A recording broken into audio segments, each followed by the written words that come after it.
월드 리버티 파이낸셜 포트폴리오 딱 보면은 느낌이 딱 와야 돼. 지네들이 담은 포트폴리오만 우리가 보더라도 앞으로 이제 미국 연방정부가 이제 암호화폐 시장을 키울 때 어떤 섹터를 조금 전폭적으로 좀 지원을 해줄지 알 수가 있는 거죠. 트럼프 협상 일일이 다 못해. 새로운 관세 곧 통보할 거. 자, 일단은 지금 시장이 오늘 장이 열려봐야 알겠지만 살짝 빠지고 있는 이유가 있습니다. 첫 번째, 트럼프의 관세 정책 불확실성이죠. 지금 뭐 90일 유예를 하면서 중국과도 좋은 협상을 지금 하고 있고, 시장에 어떻게 보면 좀 안도감을 줬는데 다시 트럼프가 얘기를 하죠. 새로운 관세 통보한다. 일일이 협상 못할 거니까 향후 2주에서 3주 안으로 새로운 관세를 통보할 거다. 이런 얘기를 합니다. 근데 이게 시장에서 크게 받아들이진 않았어요. 일단 지금 트럼프의 관세 인상 정책이 내성이 생겼다. 시장에서 크게 그렇게까지 이제 크게 받아들이지 않았고 이미 요 얘기는 했던 얘기이기 때문에 시장에서 그래 뭐 이미 했던 얘기고 그거 뭐 어떡하겠어 라고 생각을 하는 것 같아요. 실제로 뭐 2주 3주 안에 뭐가 나올지는 한번 보셔야 됩니다. 만약에 한국이나 일본 이런 애들도 그냥 일방적으로 관세를 매겼다 그러면 시장에 좀 영향을 줄 겁니다. 빠질 거예요. 근데 지금 미국과 무역 협상이 많은 이제 한 28개국, 30개국, 30개국 얘네들을 제외로 예외하고 나머지 뭐 150개 국가 이런 얘기 하죠. 계속해서 연락 오고 있다고. 걔네들만 포함이 되어 있으면 어떻다? 괜찮다. 어차피 미국과의 무역 의존도나 무역 거래 대금이 많지 않기 때문에 관세 인상이 직접적으로 미국 경제에 영향을 주진 않을 거다라고 시장이 판단을 할 겁니다. 그래서 요거는 2주, 3주 안에 트럼프 대통령이 어떤 식으로 발표를 하는지 지켜보셔야 된다. 그렇게 보시면 됩니다. 자, 요거죠. 무디스 미국 신용등급 하향 정부 19일부터 금융외환시장 관계기관 컨콜. 일단은 미국의 3대 신용평가사 무디스 얘네들이 미국의 신용등급을 하향 조정했죠. 그래서 이따가 조금 더 자세하게 말씀을 드릴 건데 재무장관이 바로 피드백을 합니다. 야, 무디스 신용하지 않아. 무디스 너네 뭐 신용할 수 있니? 그리고 어차피 2011년도에 S&P가 내렸고 23년도에 피치가 내렸어. 시장이 이미 알고 있고 그 선반영된 거 내린 거야. 그리고 바이든 정부 때 그렇게 부채를 미친 듯이 받았기 때문에 신용등급이 떨어진 거야. 우리랑 상관없어. 오히려 너네들이 시장에 신경 써야 될 건 뭐냐면 이번에 트럼프 대통령이 중동 순방을 통해서 얼마만큼의 투자 협약을 받았는지 그거를 신경 써야 돼. 무디스 신경 쓰지 않아. 라는 얘기를 하죠. 근데 채권금리, 국채금리는 T죠. 국채금리는 T입니다. 자, 미국 신용등급 강등된 것도 바이든 탓. 미국 재무장관 바이든 정부 지출 지적. 그래서 무언가 안 좋고 뭐 부러질 것 같으면 당연히 바이든 정부 얘기를 합니다. 재무장관은 바이든 정부 얘기하고 트럼프는 바이든 정부 얘기를 하겠지만 거기다 플러스 이제 추후에 연준의 금리 인하 너무 늦게 내렸다. 그 얘기 하겠죠. 연준 입장에서는 자칫 하마터면 자기 탓으로 돌아갈 수도 있기 때문에 똥줄이 탈 겁니다. 자, 봅시다. 뭐 글로벌 인공지능 AI 시장 규모 전망에서 M&A가 얼마나 활발하다고 얘기를 하는 건데 AI를 떠나서 엔터프라이즈 뭐 AI판 이런 거 다 떠나서 제가 작년에 미국 시장에서 요게 활성화될 겁니다. 요게 활성화되면 미국 증시가 올라갈 거고 미국 증시가 올라가면 미국 자산에 편입된 비트코인 시장, 암호화폐 시장도 올라갈 겁니다. 라고 말씀을 드렸죠. IPO, 미국 증시 상장, 그리고 M&A, 인수합병, 그리고 자사주 매입 요 세 가지 중에 한 가지 M&A입니다. 해외 언론이나 이제 기사들 보시면은 최근에 여러분들이 좀 집중해서 보셔야 될 게 뭐냐면 어떤 기업이 어떤 기업을 인수했다. 요 얘기가 굉장히 많이 들립니다. 누가 인수를 했고 누가 데려갔고 그래서 뭐 기대가 된다. 요런 기사들 굉장히 많이 보셨을 거예요. 그래서 M&A 시장이 굉장히 활발해졌다는 거. 그리고 요걸로 인해서 미국 증시에 또 훈풍이 돌 겁니다. 자, 미국 신용등급 강등에도 트럼프 감세안 1차 관문 넘었다. 자, 트럼프의 감세안 하원 통과했습니다. 근데 트럼프의 감세안이 이번 무디스의 신용등급 하향 조정에 직접적인 영향도 간접적인 영향도 들어가요. 자, 미국 재무 월마트 가격 인상 관세 탓 관련 어제 월마트 CBDC와 CBDC란다 죄송합니다. CEO와 통화라고 되어 있죠. 자, 한번 볼게요, 여러분들. 어제 재무장관이 전화를 한 것 같아요. 베센트 재무장관이 월마트 CEO한테 야, 가격 인상 지금 때리면 어떡하냐. 지금 그 가격 인상 때리면 안 된다. 그리고 너네 그렇게 되면은 무언가 불합리하게 조금 뭐 받을 수 있지 않을까? 반협박식으로 얘기를 했겠죠. 그래서 일단은 이번 달 말부터 월마트가 가격 올린다고 하고 이게 실제로 올라갈지 안 올라갈지는 몰라요. 지켜보셔야 됩니다. 트럼프 정부가 또 압박을 하면서 월마트 CEO가 조금 더 유예를 할 수도 있고 근데 만약에 월마트가 올린다 그러면 다른 유통업체들도 우후죽순 올릴 가능성이 매우 높습니다. 그러면 물가 상승에 영향을 안 줄 수 없겠죠. 그리고 이게 언제쯤 영향을 받는지 그것도 우리가 계산을 해봐야 됩니다. 제가 멤버십 방송에서 대략적으로 좀 말씀을 드렸죠. 어느 정도 시점에 이게 반영이 될 건지 그래서 그런 것들이랑 계산을 해서 어떻게 진짜 반영이 될 건지 진짜 가격을 올릴 건지 이런 것들을 면밀히 살펴봐야 된다. 요거는 제가 계속해서 브리핑을 드릴 거라는 거. 자, 이스라엘군 가자지구에서 대규모 지상작전 개시 공식 선언. 자, 여러분 한번 볼게요. 여러분들 이번에 트럼프가 중동을 순방하면서 뭔가 좀 이상한 거 못 느꼈어요? 트럼프가 중동을 순방했어. 근데 뭔가 이상한 거 못 느꼈어요? 사우디, 아랍, 카타르 다 중동 순방하면서 얼마 투자했고 얼마 계약했고 얘기를 쭉 해. 그리고 미국 뭐 AI나 반도체 이런 CEO들도 다 데리고 와가지고 같이 이렇게 일정 행사를 해. 근데 이스라엘 안 갔죠. 이스라엘을 빼놓고 갔네. 여러분들 미국과 가장 미국이 뭐 작은 미국이라고도 불리고 미국과 가장 친한 이스라엘을 안 들렸네요. 패싱을 했어.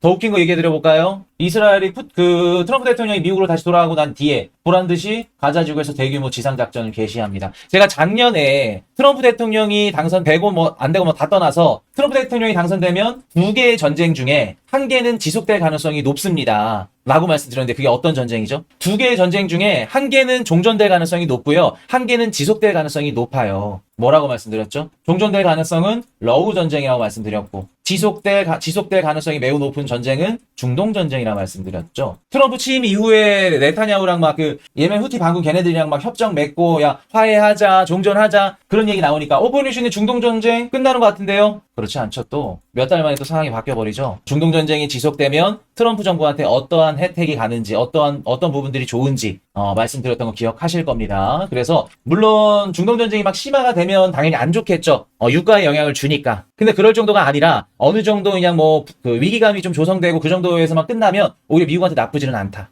미국한테 나쁘지는 않다. 왜? 안전자산 수요 올라가겠죠. 미국 국채 매수세가 붙겠죠. 그래서 막 진짜 막 파격적으로 막 이스라엘이 뭐 본토 공격을 한다, 뭐 또 때린다 그 정도 가지 않는 이상은 지금 나쁘지는 않다. 그리고 네타냐후 총리와 지금 트럼프의 사이가 썩 좋지 못한다. 네타냐후가 트럼프 말을 안 듣기 시작했습니다. 그래서 요거는 제가 추후에 한번 또 다뤄드릴게요. 아마 이번 주 멤버십 방송에서 한번 다뤄드릴 겁니다. 지정학적 요거 얘기는. 그래서 지금 이스라엘에서는 이런 식으로 지금 게릴라가 조금씩 일어나고 있다는 거. 자, 이더리움, 비트코인 넘본다. 알트코인 시즌 도래 신호. 뭐 아직 이르죠, 여러분들. 이더리움 가격이 올라갔고 최근에 알트코인 가격들이 많이 올라왔지만 아직까지 여러분들 일러요. 뭐 본격적으로 알트 불장이 들어섰다 뭐 했다. 이더리움 가격이 이제 어느 정도 전고점 그 부분에 이제 도달을 하고 도달하기 전에 어느 정도 흐름이 좀 나와야 우리가 이제 본격적으로 알트코인 시장에 들어갔구나. 뭐 지금 상태에서는 뭐 초입이다. 아니다. 아직 시작 안 됐다. 계속 의견이 갈릴 겁니다. 면밀히 또 살펴서 말씀을 드릴 거라는 거. 자, 지난주 디지털 투자 상품 7.85억 달러 순유입 5주 연속. 자, 암호화폐 시장에 자금이 계속해서 들어오고 있는 겁니다. 당연히 들을 수밖에 없겠죠. 분위기 나쁘지 않다는 거, 좋다는 거. 자, 월드리버트 파이낸셜 스테이블코인 USD 체인링크 CCIP 도입. 여러분들 제가 알트코인 얘기하면서 중간중간에 체인링크 괜찮게 생각한다. 개인적으로 체인링크 좋게 생각한다라고 말씀드렸었죠. 얘네들이 하고자 하는 역할, 일, 섹터, 분야 어찌됐든 간에 얘네들이 독보적이다. 쓸 수밖에 없다. 라고 말씀을 드렸었고 그리고 월드리버트 파이낸셜 포트폴리오에 체인링크가 들어가죠. 그리고 자연스럽게 체인링크 CCIP를 도입했다 그러죠. 월드리버트 파이낸셜 포트폴리오 딱 보면은 느낌이 딱 와야 돼. 체인링크 그리고 뭐 또 누구 있죠? 이더파이 뭐 그런 애들인가? 다 걔네들이 어떤 애들이에요? 이더리움 그 위에서 디파이 서비스를 하는 업체들이죠. 그럼 얘네들이 지금 뭐를 생각하고 있다? 크게 봤을 때는 이더리움이고 그리고 체인링크는 얘네들은 부수적이고 지네들이 담은 포트폴리오만 우리가 보더라도 트럼프 정부가 됐던 트럼프 뭐 앞으로 이제 미국 그 연방 정부가 이제 암호화폐 시장을 키울 때 어떤 섹터를 조금 전폭적으로 좀 지원을 해줄지 지원을 안 해주더라도 어떤 섹터를 좀 유망하게 보는지 알 수가 있는 거죠. 이런 식으로 체인링크 CCIP 그냥 지네끼리 해먹는 겁니다. 그리고 그거를 미리 알고 우리가 대응을 한다 그러면 지네끼리가 아니라 우리도 같이 해먹을 수 있겠죠. 자, 미국 상원의원 지니어스법 따르면 다음 주 상원 통과할 듯. 자, 한번 보도록 하겠습니다. 지니어스법이 이제 뭐냐면은 요게 이제 스테이블코인 발행이 지금 미국 내에서 아무나 발행을 할 수가 없죠. 근데 이제 요게 허가받은 기간은 아마 누구한테 해도 연준이 감독을 하고 정부에서 이제 아마 허가를 해줄 거예요. 그래서 이런 식으로 허가를 해주면 그 기간이 발행을 할 수 있습니다. 그리고 100억 달러 이상 발행을 한다 그러면 연준의 감독을 꼭 받아야 되고.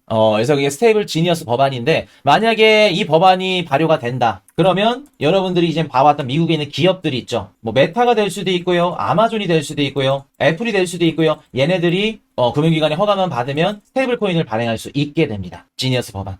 만약에 이렇게 법안을 통과를 해서 스테이블 코인을 발행할 수 있다? 어떤 시대가 열릴까? 제가 말씀드렸던 스테이블 코인의 글로벌화. 제가 예전에 요 말씀드렸었죠. 메타, 페이스북, 얘네들이 운영하는 소셜 SNS가 뭐 왓츠앱, 뭐 페이스북, 인스타그램 얘네들 중복 사용자까지 하면은 거의 한 50억 명, 뭐 60억 명이 넘는다고 합니다. 전 세계인들이 다 사용하는 SNS인데 여기에다 스테이블 코인을 얻는다 그러면 어떻게 될까? 스테이블 코인은 그냥 순식간에 여러분들은 달러를 쓰는 거와 다름없다. 달러와 스테이블 코인을 쓴다. 그렇게 보시면 돼요. 그래서 지니어스 법안이 이게 통과가 된다. 그러면 스테이블 코인 시장은 진짜 전폭적으로 미친 듯이 확장될 거다. 그리고 여기에 가장 큰 수혜를 받을 수 있는 알트코인은 이따가도 말씀을 드리겠지만 이더리움입니다. 제가 그 타 유튜브 채널에 한번 출연을 했었죠. 2달 전에. 이제 내일도 이제 연락이 오셔가지고 이제 2차 촬영을 가는데 제가 2달 전에 올해 2월 달이다. 3달 전이네 벌써. 올해 2월 달에 25년도는 이더리움의 한 해가 될 겁니다. 라고 방송을 했었죠. 그대로 될 거예요. 한번 보세요. 최근에 아서 헤이즈가 이더리움의 한 해라고 그랬다며. 솔라나보다 이더리움이 더 좋다고 3개월 전에 얘기했던 거를 이제 와서 아서 헤이즈랑 지금 개인적으로 혼자 라이벌입니다. 별로 안 좋아해요. 말하는 분석이나 이런 것들이 다 후루꾸라서. 근데 이번에 시황 얘기한 거 봤더니 조금 깨름직해. 기분이 좀 나쁘더라고요. 자, 그래서 이렇게 보시면 될 것 같고 지니어스 범 이따 얘기 한번 드려보고 자, 비트코인 ETF 플로우 테이블 보도록 하겠습니다. 유입이 들어왔네요. 자, 비트코인 ETF 플로우 테이블 보면 유입량이 괜찮습니다. 나쁘지 않다는 거 말씀을 드리고 자, 이더리움 ETF 이런 식으로 지금 조금씩 들어오는데 아직까지는 큰 의미 없다. 아마도 오늘 뭐 미국장 열리면은 현물 ETF 유입은 들어왔겠지만 또 내일부터 조금 빠질 수 있겠죠.